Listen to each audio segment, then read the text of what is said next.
All right, welcome to West Virginia and Commonplace. Today, we're doing a special episode. It's one of these things that I'm not going to call it a novelty, but I'm going to say it's a genre spinning episode. We are going to talk about anime, and we have a podcaster over in the YouTube realm, which is a little different, but not different because it's the same thing minus audio, and he's got a lot of cool visuals over there. His name is Anime Gensho. Would you please take the floor and explain who you are and tell us about your podcast real quick? Thank you so much for having me. And Always. So I guess I'll explain the Anime Gensho name. With having starting a podcast, you want to have a name that's different, that stands out, and that's something that grabs you. It might be hard to pronounce for some people, but it's just like, I was looking at many names when starting this podcast back in last September 2020, whatever. Yeah. And I was just like looking up the names of Japanese, and Gensho in Japanese means phenomenon, which I want to be something that stands out and be great. So I was just like, this sounds cool. It has a good meaning. So I chose that name. That's how I got my name. The reason I started this podcast was because everybody around we were in quarantine for a long time, at least me. I remember I was home for at least 5 to 6 months, and I consumed so much anime before then, been watching it for about 5 years. But my mom was like, you watch anime all day, do something with it, obviously. Like, make it something you can eventually, profit off of, but something you enjoy doing, so you don't just be laying around the house not doing anything at all. So I was like, she's right. So then I tried to form a group of friends to do it, but that really kind of fell flat on its face because, people try to overtake and people try to make their vision your vision. So I ended up settling, finding a co-host, and then we kind of been rocking and rolling. But yeah. Okay, so what type of audience are you targeting with your podcast, or and what you got going on over YouTube? Are you generally trying to bring in new people to anime, or are you trying to keep people that are already tied into anime and give them a different perspective on it? Both, because like I have this one setup. I'm gonna be having a professional overseas basketball player. I'm gonna have him come on the podcast actually this Sunday, and I'm gonna talk to him because I didn't even know he was in the anime because he hit me up on his, and he has like 15K on Instagram. So people even hit me up to come on or for them to come on. So trying to yeah, like you said, trying to get people who aren't on anime into anime, because I feel like, we get a lot of stereotypes. It's weird. It's cartoons when it's not the same really thing. And trying to get people who aren't onto some newer animes, or the people who aren't in deep into it like me, put them on a game to a lot more animes and really just meet people. And I don't think I really have a target audience like, 18 to 24. It's just about, whoever wants to listen and actually have an open mind. Okay, so let's get into some of these questions, because this is targeted towards the audience that I entertain, that is now your audience, obviously, because you're on the podcast. What is anime? What is anime? Because there's a lot of people, and don't take this the wrong way, but there's a lot of people that grew up even in my generation that didn't necessarily know about Akira and all this animation. All they know is normal American animation, Disney, Hanna-Barbera, that type of stuff. So what is anime? Yeah, that's true. A lot of people just did, especially you got my mom's 37, so she told me later back when she was a kid, that wasn't featured, like the way it is now. It wasn't like normal for real. So anime to me, my definition is animated, but it's not cartoons, because you have certain stuff that I like. It's like a Japanese. Kind of like a Japanese storyline, but it just happens to be animated. Kind of like you have Korean pops, or Korean dramas but these are like Japanese dramas, but happen to be animated, because there's some storylines that I would not show. Like I have a 14-year-old, I would not show to kids. Like, just because it's animated doesn't mean it's for kids. Like, stuff like Family Guy. Like for us, Family Guy, I'm not showing that to a 13, 14-year-old most of the time, depending on their maturity. So. All right, so that's where it kind of differs. Now, where does it differ from different types of animation? Because I'll give you a little history. All right, Japanese animation was very heavy in the early adaptation of G.I. Joe when I was a child, and Thundercats. Thundercats is the only show that I can actually say without a doubt had a anime feel to it Yeah. in the middle of the 80s and late and in Silverhawks, those two shows, because they were made by the same people, were the only shows that I can really remember. And G.I. Joe in its early iteration had that same kind of feel, and even Transformers in its earlier feel had that kind of feel. Um, so what do you think is the hard, like the most easiest way to differentiate anime and regular like American cartoons? Oh, that's a good question. Dang, you really hit And, me. and, and let me spin it real quick for you. When we talk anime and talk regular animation, I'll do two right here for an audience because everybody's watched these.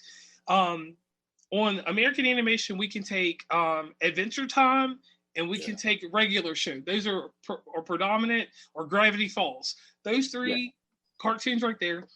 In comparison, wouldn't you say, like, you could see a difference between My Hero Academia, and you can name two new ones also that would tie in. So what would you say would marginally be the difference in those animations? Okay, the animation style, like, okay, something like Demon Slayer, it's one of the biggest animes, like, I feel like or most anime people see. It's the animation is just very crisp and clean. And it's not saying that American animation is not very crisp and clean, but you can tell, like, this isn't like, it's like, it gives you more like a 2D but 3D feel because it's just so crisp most of the time. Especially the newer shows, it's more crisp, it's more clean, and the animation matters more because, like, animation is one of the things that grab you. Well, I feel like a lot of American cartoons, they have a lot of they have history, so they try to build nostalgia. Whereas, with animes, I feel like animes and animators, they know that there's so much anime competition that we have to have some of the best animation so we can like stay relevant and people stay talking about us, because there's a lot of fight scenes and stuff like that. So if you have trash fight scenes in your anime, then you're not going to really be selling a lot, because for a lot of demographic that matters. All right, and one thing that I can take for this, and this is just for newcomers, and this is just from my experience. Adult Swim, for instance, Adult Swim took one anime, and I don't refer to it very much because I do believe it's overrated. Bleach.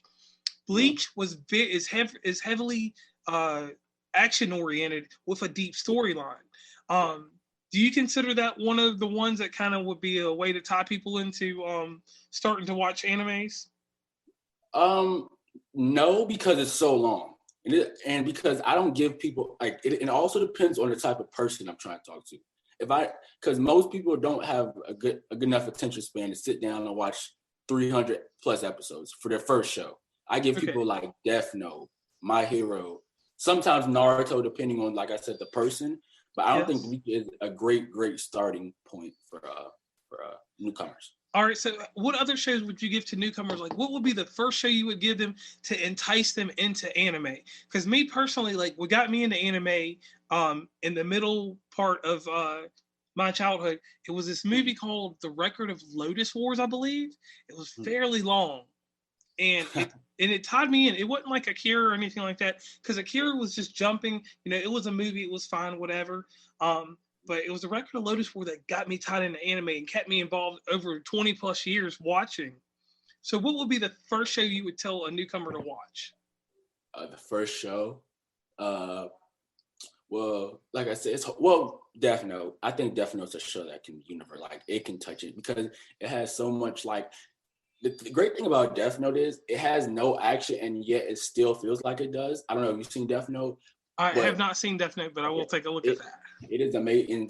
The animation for its time came out in 2006 or 7, so the animation for its time is still pretty good, and it has a lot of ideals battle, and it's just something short too. 37 episodes.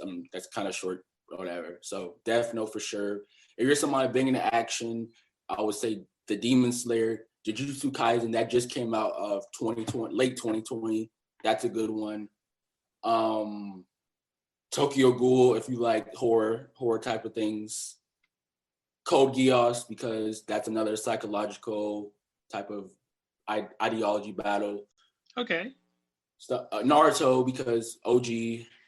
As much as I love One Piece, I I wouldn't give that nobody. That's not their first anime. That's too long. And that's one thing. Like One Piece, for instance, that's something that is actually it branched out of my generation. Like I was in my 20s then, and it was something I actually sat through and I started watching because it was almost like being a sitcom because there's so many episodes of it that if you don't, it's so amazing. You have to. It's a relationship with that show. It's kind of like a commitment you have to have with that one.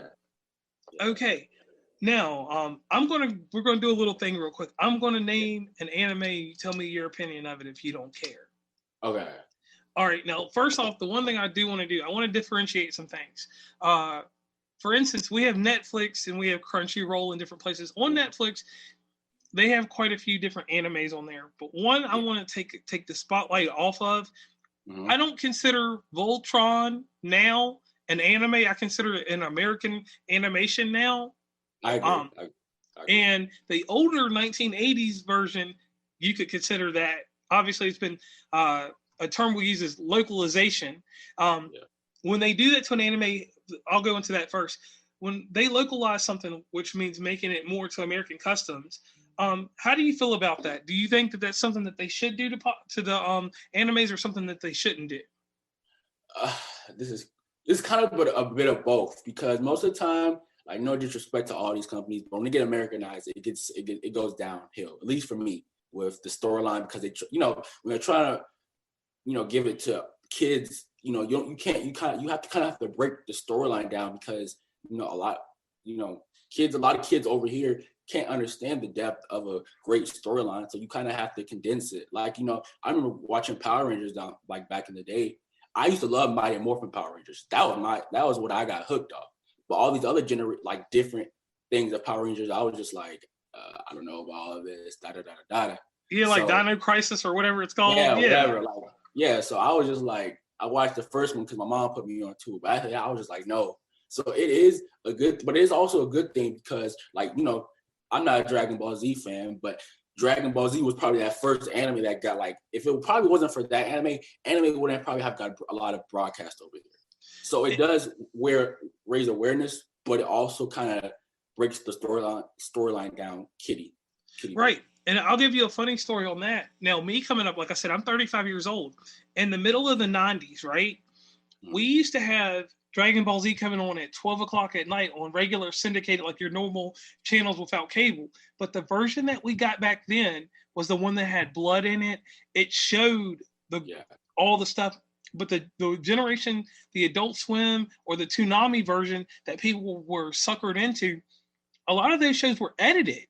And, when you go back and you look at the original form, and even when you go back and look at the manga for Dragon Ball Z, it's kind of like, So Dragon Ball Z is one of the ones that I wasn't going to touch on in the interview, because with me, I'm on the fence about Dragon Ball Z. I love the video games.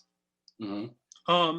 The different story arcs, except for GT, like Dragon Ball Z Kai was a cop out. It was basically one of those deals where we'll Americanize it, shorten it up, do some more advanced animation nowadays and repackage it. I can understand doing that for money, but Dragon Ball Z is one of those things where I just kind of have to like put in a glass ball and not touch, for the simple fact that everybody has strong opinions. Either you like it or you don't like it.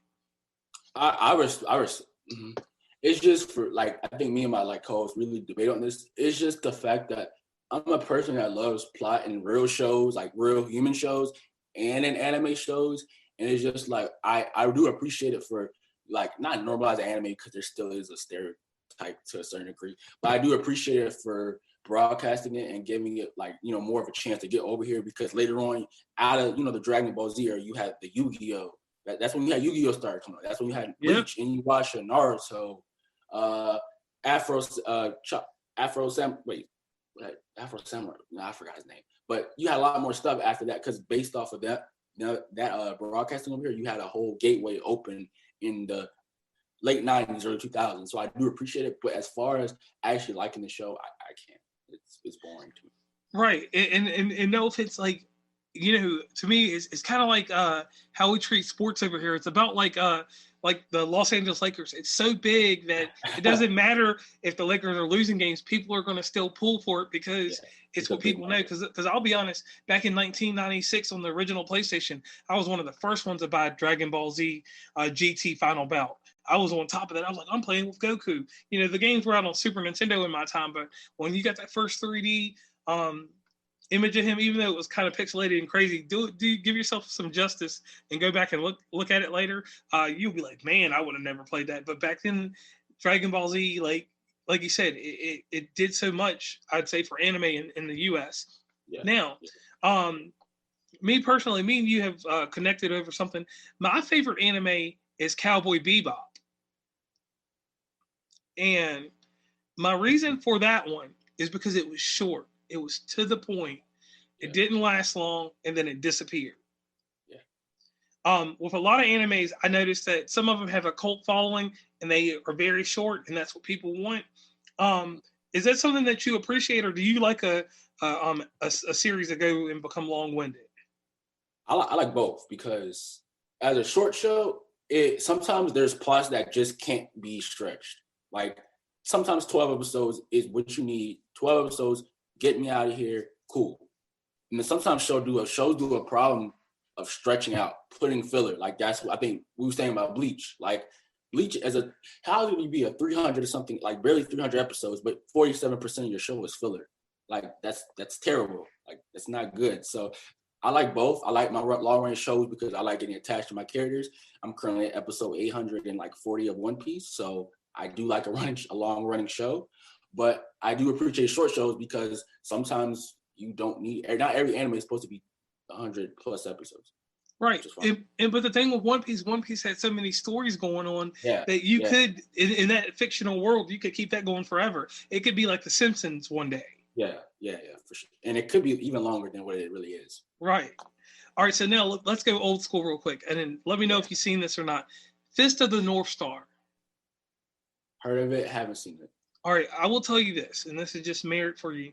Fist of the North Star, for people in my age demographic, if anybody watched anime, it was one of the things that they watched because it's something from like 1980s, like past 85. And it goes on now. The thing about it, and something I want to talk to you about, a lot of stuff like this is a nostalgic thing, but this thing is getting still play in the realm of video games. Like it has a set of video games on a PlayStation 4. So it has a relevancy because of its legacy. So I'll go on to the next one. What about Macross? We'll call it Macross, but for the older group, we'll call it Robotech. Have you ever watched that? No, sir. All right, that is one that I will tell you that you should take the time and watch. It's I'm on my list right now. Hold up. Okay. Macross / Robotech. It is a more in-depth version of Mobile Suit Gundam Wing with a little bit of love story. The Americanized version of Robotech did not run very long, and it has 3 different iterations. But the very first storyline that you get and the stuff you see now, at least in the Macross realm, is very good. And here's one that I know you've seen, Sailor Moon. Yes, of course. What is your thought on Sailor Moon? Let's do it. Sailor Moon and Inuyasha. Okay. What are your thoughts on both of those?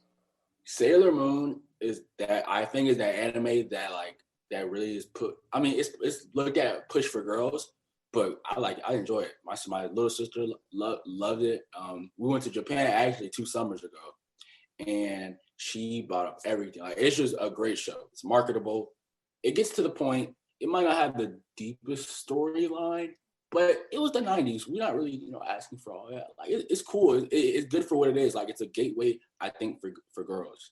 Into anime? Yeah, exactly. Okay, I can go with that. What about Inuyasha? They actually have a remake now, or they have a show on his son or whatever. It's crazy. Inuyasha, I just feel like it's bad. Well, no, it's not bad, but it's sad because it's a good show. It's just the fact that like they really came with the Naruto, One Piece, and Bleach era. Like they legit came right in the middle of that, or like right when those 3 started. So it's a good show. I just never really like fell in love. Like it was good, but it's not really something I'm like, oh my gosh, like 10 out of 10, 9 out of 10. Like it was good. Okay. Okay.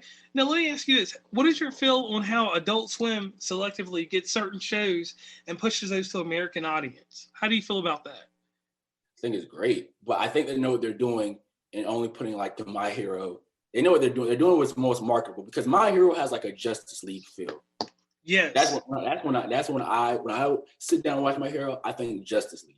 So Adult Swim is good because like, you know, when I first saw an anime on Adult Swim, I was like, why is that here? Like I never thought of Adult Swim and anime because like, you know, Adult Swim at night, you know, that's that's when it gets kind of crazy. So Yeah. I was just like, oh, okay. That's legit how I first saw anime because I picked up anime about 12 and a half, 13 or something like that. All right. So So let me tell you something that's really amazing. When I was a child, Toonami ran from 3 o'clock until like 6 in the evening. So we had anime like when I was like 20 years ago. We had anime from 3 o'clock up until 6 oh my gosh, I would on, kill for that. on Cartoon Network, and it's weird that it kind of went away from that, and they made it. What about Boomerang? I remember Grandma didn't have cable for a little bit and we had Boomerang. Was Boomerang on the anime? I like that or Um, not? Boomerang was a subsidiary of Cartoon Network. It was like, let's put the Hanna Barbera, the Jetsons, and stuff in there. But Okay. Toonami used to run during the day, and then at some point it switched to Saturday night, and you literally had to stay up because me and my crew would do this. We stayed from 12 o'clock till 6 in the morning watching anime. Oh my gosh, man, that sounds like just good And, times. and I'm talking about this is like 10 to 15 years old. Like it didn't matter how old we were. We was like, man, Saturday night, this is what we're doing. And Yeah. you'd sleep all day Sunday, but that was kind of the crazy thing. And I think for my generation, that was like the latter part. Like anybody that's probably about 25 and higher, Yeah. that's how they got their anime fix. And it was so much stuff. It was like Inuyasha was on there. What's the other one? Tenchi Mayo. What is it? Oh, I love that anime. Oh my gosh, that anime. Yeah. I love that anime. And that one right there, that one was very significant in putting us all into anime again. Let me see. I didn't ask you about Mobile Suit Gundam Wing. What do you think about Gundam as a whole? Because I know it has many different iterations. Gundam is just like it's like a baby Dragon Ball with so many variations, so many different different variations of the series. It's just hard to follow for me personally. Maybe because it just it's like with I think it's the reason why I also didn't get into Dragon Ball. Like I don't know where to start from. I'm just like, okay, where's the OG at? So I can start from there. And even sometimes if you follow from the OG, it's just like I'm still confused. Well, I'll say this on that one: the OG is garbage, but Mobile Suit Gundam Wing, that story arc is the best story arc inside of that. And if you look back, like I know this is sad, but in my generation, we take video games and anime or anime to video games and match them up. Mobile Suit Gundam Wing is the one that gets the most video games. Okay. So, and that's kind of my logic sometimes when I look, because that's how I actually got into My Hero Academia. Like it was weird, as you get older, you watch different things, but it's hard for me as an adult out here working and stuff to get that kind of advertisement like from a Crunchyroll or something like that to see new anime. But I went out and I bought both My Hero ones, Justice 1 and 2, right? I bought them at the same time because I seen that they were an arena fighting game. I knew nothing about the anime. Bootlegged a few movies, and yeah, I did say bootleg. And I started watching it, and I was like, "Wow, this is really powerful. It's got a strong message." And the games, they were just ridiculous. Like the first one, we'll talk about that in a second. The first one for me, playing that game and watching the anime at the same time, it made me love all the characters. And it kind of gave me a different story arc. So this is where we come in and need your help. When it comes to anime video games, what anime video games would you tell people to subscribe to or to buy to get them into the shows even deeper? Oh, it's hard because it's not a lot of good anime video games. This is hard. Jump Force, it's fun to me, but I could see why people don't like it because it's so gimmicky. And it's just like, it's so many problems with it. But if you love characters as much as I do, like I love certain characters, because I'm not gonna say I'm huge into video games because like my mom just always had me outside doing some type of sport. So I never really was like that person that like got to sit down every morning on the like extreme gamer. But if I love like Like I just love the characters. So I would say Jump Force is a good one. Both My Hero Justice one. The animation of it is a little different. It's a little different, but it's good. I think it's still good. The one you sent me, I heard a lot of good things about it, and I actually did like watch a review on it just because you sent it to me. You sent it. Let me go back and look. It's actually a really good one. Like Yeah, and look, let me give you a story behind that one, and I'll show you what's crazy. Yeah, all right, J-Stars Victory Verse Plus. All right, so here's the deal on that. That is the basis for Jump Force. Yeah. What was cool about that is that there was a console called the PlayStation Vita, and I'm not telling anybody to go out and buy one or pirate or anything on that because you can get the games for free on there. But the thing was that game reintroduced a ton of characters to me that I normally would skip over when I'm watching anime, because on that game you have characters from One Piece, from Naruto, just to name a few, even One Piece and Dragon Ball Z, and Fist of the North Star. Up in the top right corner, those are the Fist of the North Star guys. So it brought every generation together in one arena battle. And that one, you know, what I liked about it was that it was like 4-on-4 fighting, and you can catch it on PlayStation or whatever. It's a really great game. Yeah, it's kind of new. Came out 2014. It's kind of new. Yeah, so it's one of those deals where, like, I tell everybody, I think that's one of the ones that you should grab. You know, and Jump Force, I think like I said, Jump Force, it has good like the visuals look good. It's just that the fighting is kind of a little winky. I don't know if you play Jump Force. I have it on the Switch and Xbox One. It's just. So with that being said, like you said, Jump Force, the original, and then the deluxe edition. The deluxe edition of Jump Force got me back into that arena of playing those games, and that's the reason I went back and bought a PlayStation Vita and got that game, because I remembered it from so long ago. And the one thing with the Vita, it was one of those systems that I played on because what is the game? Sword Art Online. Oh, okay. Yes. So how do you feel about Sword Art Online game? The game was great. It doesn't do the anime any justice. The anime after season 1 is terrible, which everybody in the anime community agrees on. It's terrible. Yeah, everybody agrees on that. Yeah, it's terrible. But thing I really like that type of anime genre anyway, so I can see why. Yeah, it's a little off. But the crazy thing is inside of this game that, like, what was it, the second one that was out? The gameplay is really good. Some people at a lot of the big gaming websites will say that the games are better than the anime. Yeah. Because I just don't like it's called isekai. That's like the genre where people get trapped inside of a different world. It's called like when you get transported to different worlds. I have never really liked that. Even when they did that in cartoons, I just thought it was kind of stupid. Yeah, and I can understand that. So the most part with the games, we'll definitely say Jump Force, but I'm going to say Jump Force Deluxe because the first one was really buggy. The second, the Deluxe edition, and you get more characters too with Deluxe. Yeah, the Deluxe, and then My Hero one's Justice 1 and 2. I'm going to say because that animation is cell shade. Cell shade is a different thing, and some people like it, some people don't. I prefer the first game over the second game. And just my reason behind that is like once I got more into My Hero Academia, watching it, the second one doesn't seem like it does the same justice the first game did. But that's just my varied opinion on that. So let's jump into that. This is what everybody's kids are jumping into. This is what everybody's buying toys at Walmart about. My Hero Academia. What is your thought on it as a whole, as a series, as of today? Okay. So I think everybody's gonna be confused because I think I just dropped an episode talking about season 5. It's crazy. It's crazy how that show is really on season. Ooh, time's going by fast. But so I like the show, right? But there's a lot missing to make it like everybody in my gym talks about how it's part of this new. We're trying to form the new big 3 of our era. Like, what's the new big 3 of the 2010s/20s? Right now we have Jujutsu Kaisen's up there. There's another show called Black Clover. So it's like one more spot in there, and it's just like My Hero. It's a great show for getting you into anime, but it has a lot of I personally don't like the main character because he kind of doesn't really have any character growth.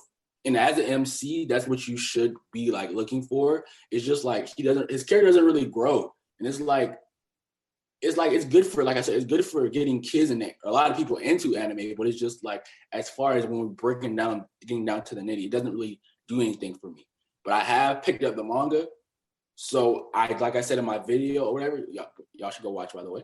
Season 6, they're gonna have this big war, all out war. It's gonna be like, it's gonna start getting dark, which I like because I like dark animes. So it's just that like right now I think it's still in its development stage to hit that next level. So, you know, I'm trying to give it some time. I'm not trying to be too overly critical, but it has been out since like 2014. So I'm trying to like, 2016.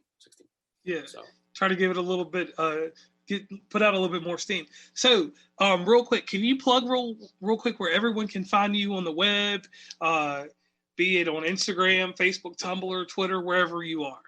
Got you. So Instagram, obviously, @anime_Gensho. You guys can, you know, if y'all ever want to come on the podcast or have me on your podcast, my DMs are always, I'm always posting something. I'm always up there. Y'all can go follow us at YouTube, @anime_Gensho, subscribe, whatever. And I'm working on our Spotify, and I'm thinking about getting Anchor. So if I do get those things, I will like post about it, let everybody know. But right now, that's the anime_Gensho. That's our Instagram. @Gensho is our YouTube. And we do have a Twitter on @Gensho, but I haven't posted nothing. So Twitter's confusing. I can't not come out. All right, and that's understandable. And Anime Gensho, I want to thank you so much for coming on the podcast and being involved in Podcast Collides. I'm sorry that we didn't talk too much about your podcast, but you're an anime guy. You're an anime guy, and the thing about it is you came through with a lot of anime insight and things that will help people turn the corner in their thoughts on anime and hopefully persuade tons of people to come back to watch more anime afterwards. All right, so once again, thank you for coming on. Thanks for having me. Thank you for having me. All right.